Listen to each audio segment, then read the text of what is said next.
Hi, class. Today we're going to talk about writing college research essays and the writing process. I like to look at this as considering big stuff versus little stuff. Today we're going to mainly hit the big stuff.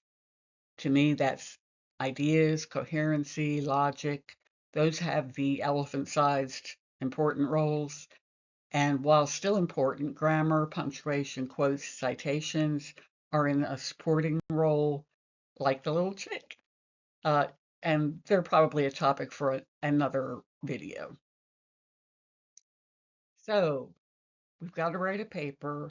Let's do some brainstorming, some pre-writing, some drafting, call it what you will, but there needs to be a thought process before we ever start writing the paper. If you're not a fan of brainstorming, give it a chance. It's worth it. I don't know how anybody writes without doing some brainstorming. It's going to be different for everybody, so find a style that works for you. One of the things that works best for me is writing what I already know I'm going to write. I've done some brainstorming, and there are a couple of points that I know I want to make in the paper. I'll write those first. I don't start at the beginning. I've talked to students in the past, and they're so adamant. They say, Mrs. Bruce, I've got to start with the introduction.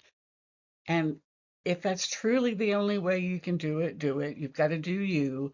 But to get the paper written more creatively and probably even faster, try writing the parts that you know. Don't even have to put your sources in at this point. Just get several paragraphs down that are already somewhat clear in your mind. Write them down. Let's see, the rough draft. Let it be rough.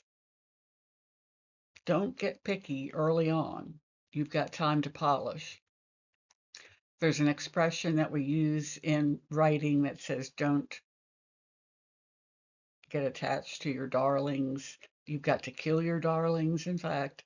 So that means, I mean, if you're writing a mystery novel, it might mean that you actually have to kill some of your characters. But our type of writing, we mean that even though you wrote a lovely sentence and you're proud of it, if it doesn't work in the paper, you've got to kill it. It's got to go. So we need to be ruthless with our own writing. A little bit more about pre-writing and drafting. I suggest writing for about an hour, depends on your own personal attention span.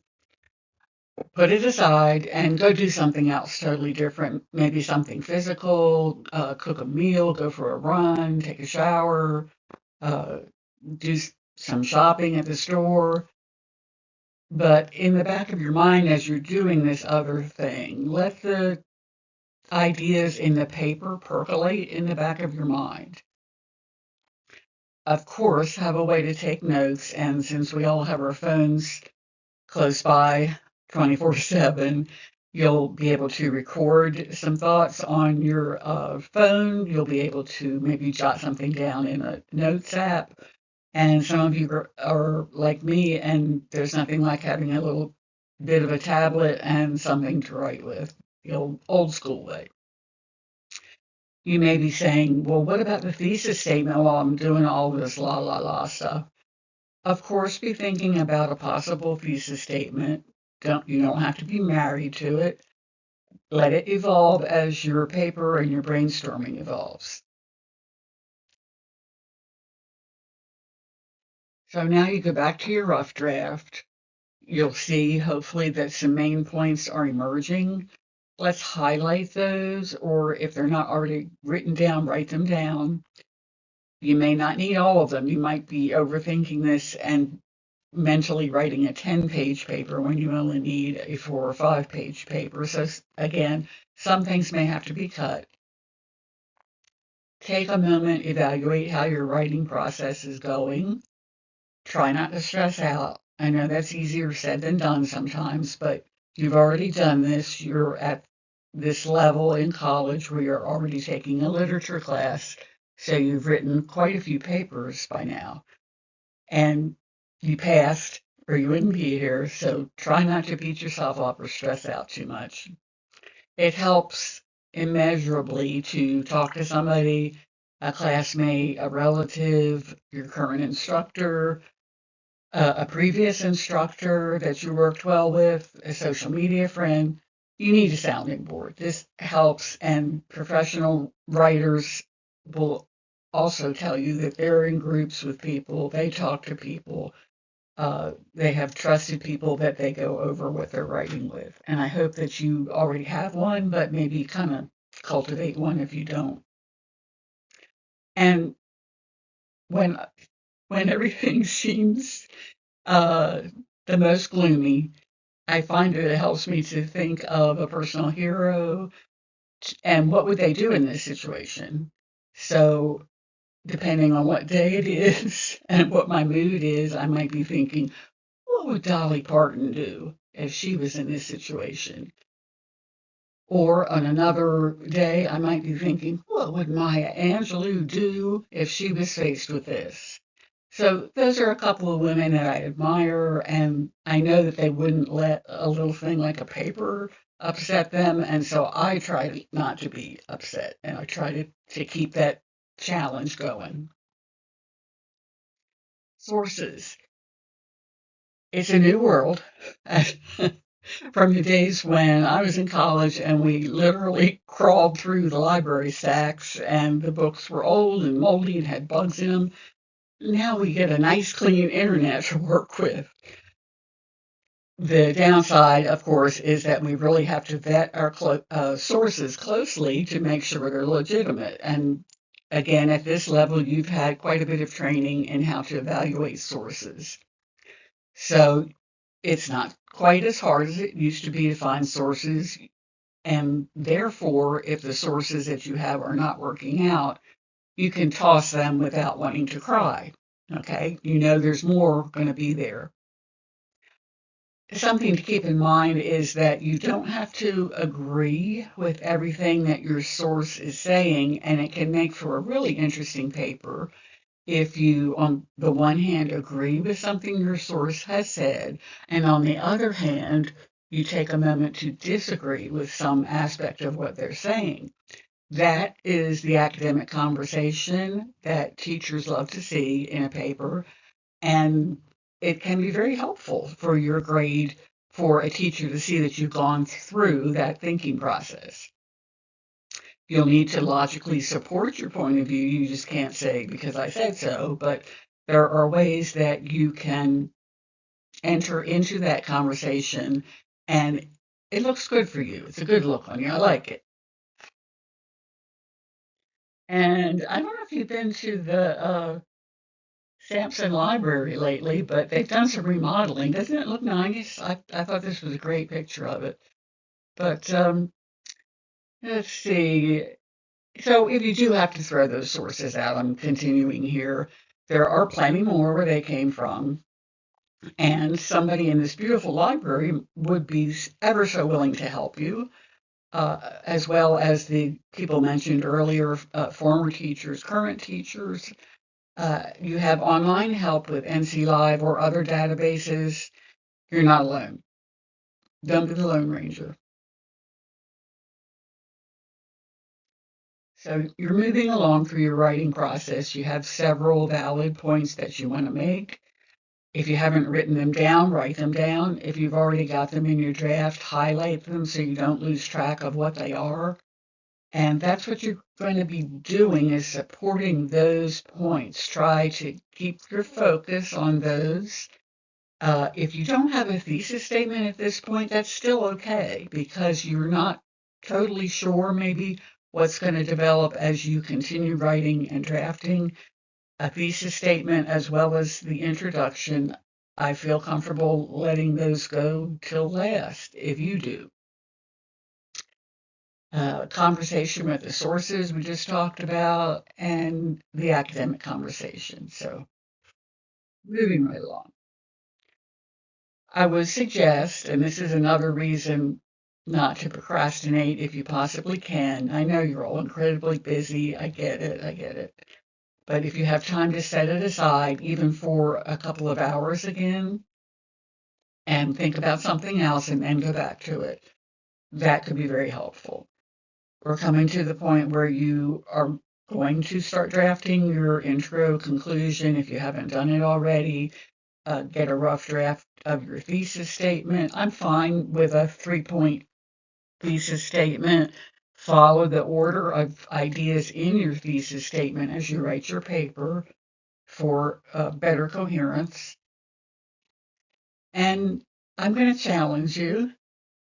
So you're getting more at home with writing research papers. I'm going to kick it up a notch and say, let's take some risks here. Let's create a zingy intro and a satisfying conclusion. I've seen very well written papers that had a kind of a boring introduction and a conclusion that just was not exciting. So after reading the body of the paper, I'm like, this is all they've got to say in the conclusion. After writing such a good paper, it's kind of a letdown. So let's work on those aspects. Let's try to create a thesis statement and an introduction that's a bit on the exciting side. And if you Google it, there are tons of suggestions online. It's not plagiarism because you're not going to be mimicking them exactly, but just ideas. Maybe you find an interesting quote to throw into your intro. Think about it. Some people even tell a joke in their introduction. But that's my challenge to you.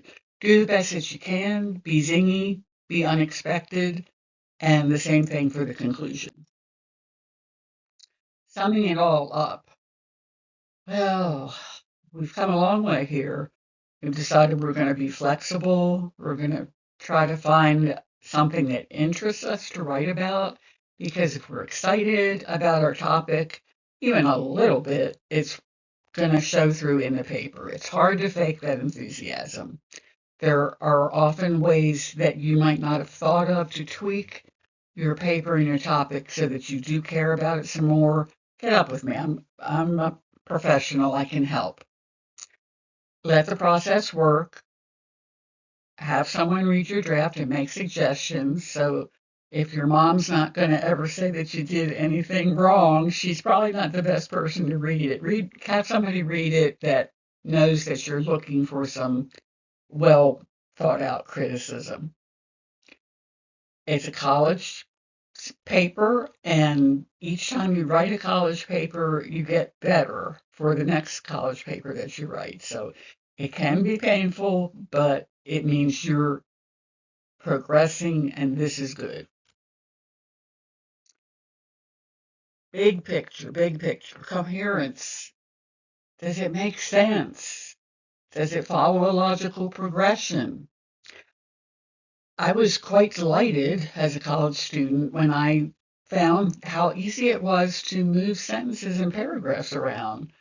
When you're writing on a computer, I mean, think about me handwriting and using a typewriter in the early days. I did graduate to computers while I was in school, but it was awful. But now that we can just cut and paste, move things around, just moving a sentence from an awkward place and maybe moving it 2 sentences up or 2 sentences down can drastically improve a paragraph. And if you do that throughout the paper, it can make a big difference. Wordiness, I hate wordiness. Let's try to avoid that. If you can take a word out or a phrase out and it doesn't change the meaning, take it out. Again, kill your darlings. They've got to go. Fallacies, I'm sure you've spent some time studying those. They have no place in this type of a paper that we're writing, so we want to avoid those. That, again, could be a video on its own. Cliches, this is where I have to admit that when I speak or teach, I tend to use a lot of cliches. I'm guilty. But when it comes time to write, if I have written a cliche, I take it out. Unless I want to write about the cliche, okay? But in general, we want to avoid cliches. If you've heard it everywhere, if it's something that your grandmother says, it probably needs to come out of your paper. It's just not fresh enough for the kind of writing we want to do. Vary your sentence structure. I don't like it when all sentences are hugely long. throw in a shorter one now and then to break things up, to give your reader a chance to think for a minute. And honestly, I prefer that we not abuse paragraph length and consider the overall length of your paper with the length of your paragraphs. If you're writing a 5-page paper, you don't want paragraphs that are a whole page long. It just doesn't work as well to me. And I'll take a moment to say I don't want to see any 5-paragraph essays. So throw that out. Take as many paragraphs as you need. That was a good way to learn how to write essays, but we're so far beyond that now. So no 5-paragraph essay, please. We're going to shine. We're going to shine, shine, shine. Polish this paper. Make it the best that you can do. That's all you can do. If you've done your best, how wonderful. And a moment to talk about college in general. College is a stretching experience to me, and sometimes it hurts when we stretch. Fact of life. But look how far you've already come. Consider how many people you might run into every day would love to be in your shoes, to be taking college classes, to be expanding their mind. I know that college has its dreadful days, but it really is a privilege to be a college student. So try not to forget that. And you're well on the way now to getting a college degree, and that's something that nobody can ever take away from you. So get going, you. Write that paper.